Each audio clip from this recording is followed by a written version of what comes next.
Il est interdit aux sirènes, en règle formelle, impérieuse, de s'intéresser aux hommes, autrement que pour les enchanter, entraîner leurs navires aux abîmes, à travers les brumes, les fourvoyer implacablement vers les récifs, les ensorceler de leurs chants, leur faire perdre le nord et la raison, et leur route, les mener au naufrage par tous les artifices possibles, les ruses les plus cruelles. Mais l'autorité de Neptune faiblissant, les sirènes, à présent, en prennent à leur aise, commettent quotidiennement 1000 infractions aux consignes impérieuses. Elles se permettent à peu près tout. Elles vont batifoler, ondoyer dans les eaux proches de Terre-Neuve, aux approches du palais de Neptune, juste au-dessus des abysses de son palais.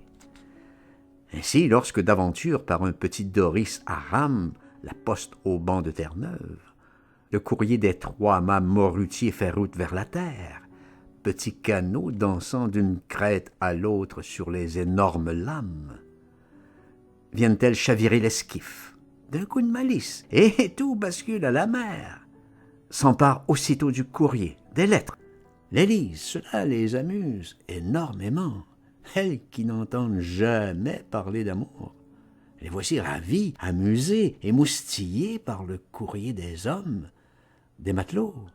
Elles se mettent avec quelle espièglerie, quelle mine et mimique à parcourir les pauvres lettres des matelots terre-neuva. Ma petite Annick adorée, je pense bien à toi, je ne pense qu'à toi. Je t'embrasse de tout mon cœur, j'espère que tu es fidèle, etc. Elle ne se lasse pas de lire tout ce pauvre babillage, tout le sac des confidences amoureuses. Mais Vénus s'intéresse aussi à ce tendre et indiscret manège, à cette terrible dérogation au règlement sacré des sirènes. Vénus est renseignée par les espadons espions de son service, par les pieuvres concierges du fond des eaux, aux 10 000 yeux en couronne tout autour de la tête. Elle surgit à l'improviste sur les lieux mêmes du crime, en grande toilette, en grande coquille d'apparat, attelée de dauphins écumants, au moment précis où les espiègles si passionnément plongés dans le courrier des marins ne s'aperçoivent plus de rien du tout. Vénus désigne Printil à ses pieuvres d'escorte. Printil plus émoustillé que toutes les autres. Printil est ligoté de lianes, jeté dans le char de Vénus, ramené d'art au palais pour le grand jugement, jeté aux pieds de Neptune, de son trône. Vénus aussi, à la dérobée, parcourt le courrier. Les lettres des marins. Ah, quelle brûlante déclaration, quelle chaleur, quelle folle jeunesse! Comme tout cela est vraiment divin, ranime les feux de la vieille coquette. Vénus se pâme, mais tôt se ressaisit. Vengeance! Accourt aux pieds de Neptune, piétine, Printil terrassé, exige le jugement immédiat, implacable, de l'infidèle Printil, coupable du plus horrible des crimes, forfaiture, connivence avec les hommes, trahison envers l'espèce marine. À haute verve et sarcasme, Vénus arrive, enflamme l'accusation. Vieux niais, vieux cocu, vieil impotent libertin, même vos favorites, vos esclaves, vous bernent à présent. Celle-ci, qui pleure, ligotée au pied du trône, vous lanterne, vous mène en bateau, elle vous trompe avec qui? Je vous demande, avec des hommes. Des hommes! Honte! Honte!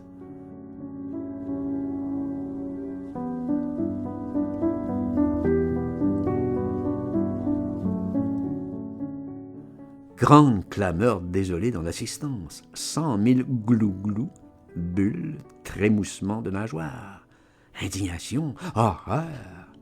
Et vous prétendez commander aux mers? Pitié, fut-il? Grosse baudruche! Le pauvre Neptune, confus, si malheureux, navré, fait à Printil ligoté au pied du trône de piteux signes de reproche. Vois où tu me conduis, cruel! À quelle dérision! Mais cependant, il faut qu'il juge. Le peuple des poissons l'exige. Mouvement de houle, Il faut qu'il rende sa sentence, qu'il condamne sa favorite. Le peuple des abîmes, massé sur les gradins de coquilles, attend frémissant l'arrêt de Neptune. Affreux, déchirant de voir, mais Vénus insiste, renchérit, exige, condamne. C'est une furie de vengeance. Neptune se prend la tête dans les mains, réfléchit, renifle, souffle 1000 fines bulles, enfin élève son trident. Tout le peuple poisson se tresse sur les queues pour ouïr mieux la sentence. Désolé, bouleversé par le chagrin, Neptune promulgue son arrêt. Printil a trahi ses devoirs. Coupable d'infidélité envers la loi des ondes, puisqu'elle aime tant les hommes qu'elle se montre si curieuse de leur manège, Printil ira vivre parmi les hommes. Elle prendra la forme d'une femme pour un certain temps, le temps d'apprendre à connaître les hommes, leurs habitudes, leurs façons, leurs cités, leurs plaisirs, leurs promesses. Après un long séjour parmi eux, nous espérons qu'assagi, revenu à de nobles maritimes sentiments, Printil pourra reprendre sa place parmi nous, parmi ses sœurs. Son expérience n'aura pas été vaine. Ainsi, nous l'espérons, nous, Neptune, dieu des mers, et ordonnons son éloignement. Que le spectacle des humains, de leur cruauté, de leur insolence, que leur lourde, sale, encombrante agitation t'apprenne l'horreur de leur vie, de tout ce qui se trame en leur cité, leurs inventions, leurs armes. Alors tu nous reviendras, cher Printil, et nous serons tout heureux de te revoir, et tu charmeras pour toujours nos opalins séjours et nos heures.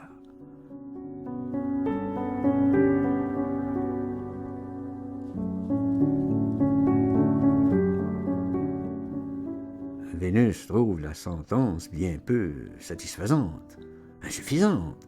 Elle espérait la peine capitale.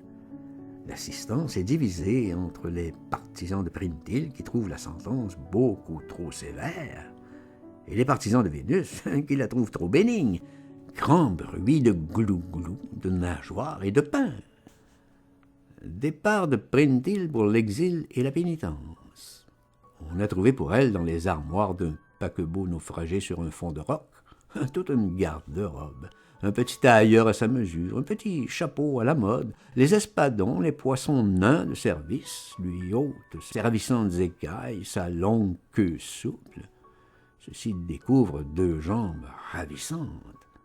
Printil est toute désolée de la punition qui la frappe, effrayée d'une telle aventure, mais tout intriguée aussi, elle, si malicieuse, si curieuse, à la pensée de se trouver bientôt parmi les hommes, au beau milieu de leur plaisir, de leur folie. Départ de Printil. Tout le peuple des océans monte à la surface de la mer pour voir partir Printil. Tout le peuple l'accompagne au rocher du départ, à la surface des mers, toutes les amies, le balai. Debout sur la conque landau de voyage attelée de fringants dauphins, Printil chante une mélancolique et merveilleuse mélodie de nostalgie et d'adieu. La méchante Vénus est venue aussi en grands atours assister à ce départ. Elle souhaite aussi bon voyage à Printil. Vœu hypocrite. Neptune, tout désolé, tout chagriné, mais digne cependant, majestueux, devant son peuple, il le faut, fait à Printil en particulier 1000 recommandations affectueuses. Il est lui-même intimement tout désemparé. À la dérobée, il lui renferme dans la main une grosse poignée de perles, les plus belles du fond des mers, roses et miraculeuses d'Orient, la fine fleur du trésor des mers, un trésor de valeur incalculable. Les hommes aiment tellement les perles, ils sont si cupides. Si tu te trouves embarrassé, traqué, menacé, s'ils veulent te faire du mal, Printil, ma petite chérie, assure-toi de leur complaisance. Achète-les avec une de ces perles. Je t'en ferai parvenir d'autres. Va, ma pauvre petite chérie, va et reviens-nous, ton pépé Neptune qui t'aimera toujours.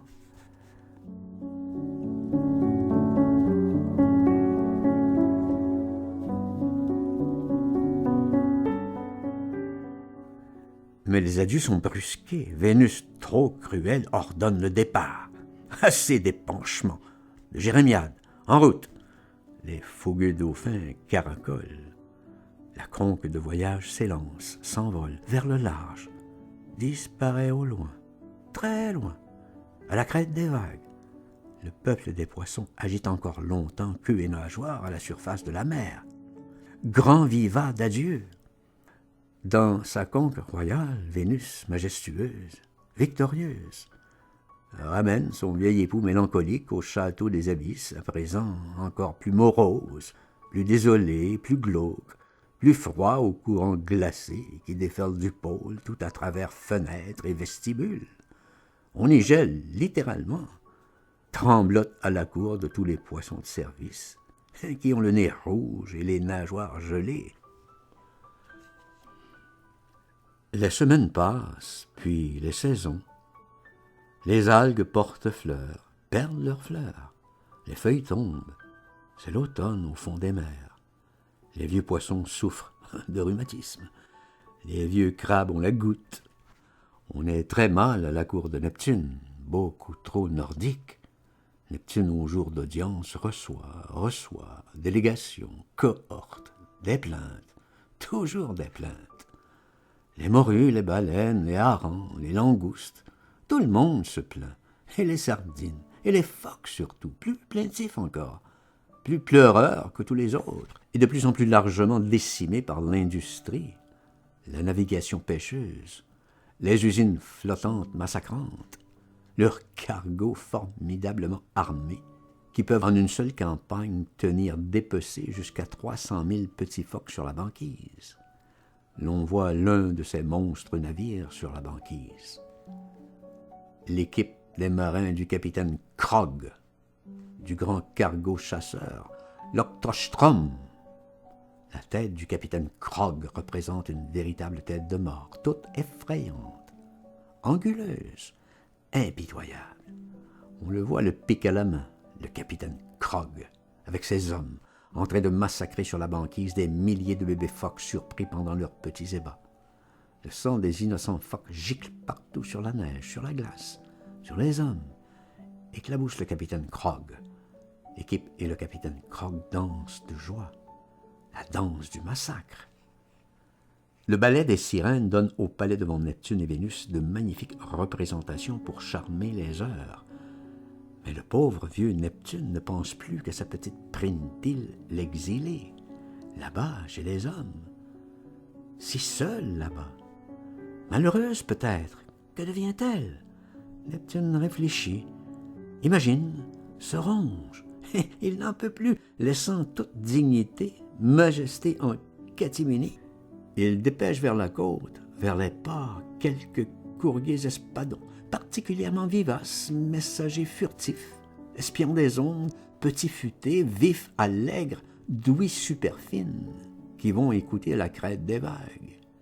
Ils vont interviewer les harengs qui croisent si loin, les marsouins qui se risquent dans tous les ports, les sardines qui s'approchent si près de la côte, les mouettes qui vont profondément dans les terres, les goélands qui planent si haut, qui voient tout.